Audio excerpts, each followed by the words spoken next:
ഒരു വർഷോ ഡിസംബറിലാണ് ചെയ്തത്. ഒരു ഇതുപോലും ചെയ്യാതെ സ്പാ പോലും ചെയ്യാതെ നമ്മളെ ഉള്ള ഇത്ര അശോട് പറയുള്ളൂ ഉള്ള മുടി പോകൂല. അറിയാലോ, എവിടെ ചെയ്താലും പറയും സ്പാ മാസം ഒന്ന് ചെയ്യണം.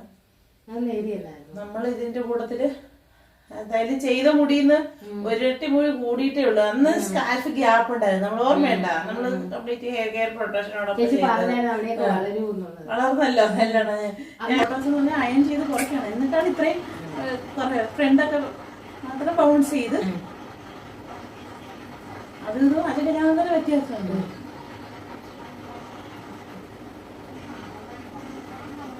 ഓക്കെ ആണോ? ഉദ്ദേശിച്ച പോലെ ആയോ? സ്കാൽപ്പ് ട്രീറ്റ്മെന്റ് അല്ല, ഷാഫ്റ്റ് ട്രീറ്റ്മെന്റ് ആണ്. ഓക്കെ.